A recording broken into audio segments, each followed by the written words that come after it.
peu importe la blessure que tu as au genou, si tu n'as pas besoin de chirurgie et que tu as fini ta rééducation, ou alors que la rééducation ne se passe pas très bien, il y a un principe que tu dois comprendre.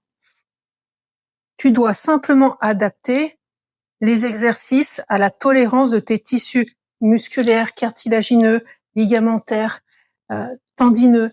Voilà, tous ces tissus-là sont vivants et ont des capacités d'adaptation.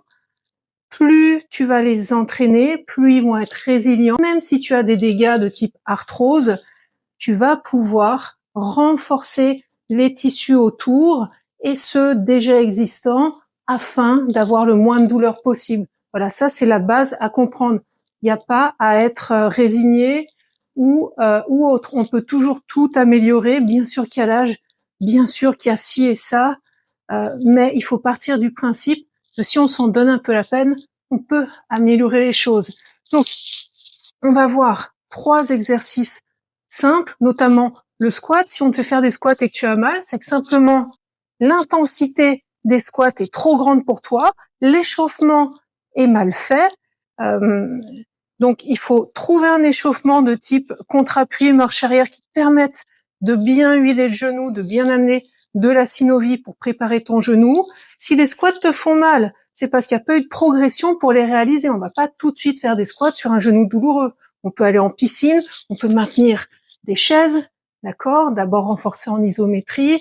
Après, en fonction des pathologies, ça sera plus ou moins long. Tu devras intégrer plus ou moins d'exercices.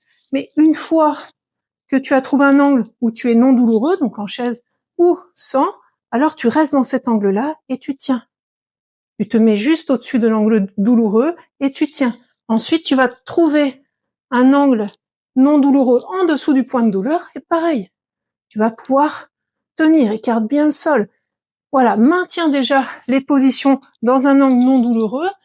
Ensuite, tu vas pouvoir faire les exercices dans une phase qu'on appelle excentrique, c'est-à-dire concentrique, c'est quand on pousse, excentrique, c'est quand on retient la descente. Donc, on va faire les exercices, on retient la descente, on cède de support pour la montée. On peut ensuite intégrer ce type d'exercice sur le squat, par exemple. Imaginons, j'ai 2 supports de chaque côté ou le ballon, je vais travailler uniquement la descente, je vais mettre une chaise si jamais j'arrive pas à aller en bas. Ok, je peux même maintenir les positions, si c'est pas douloureux, dans cet angle-là. Et je mets du support pour me remonter.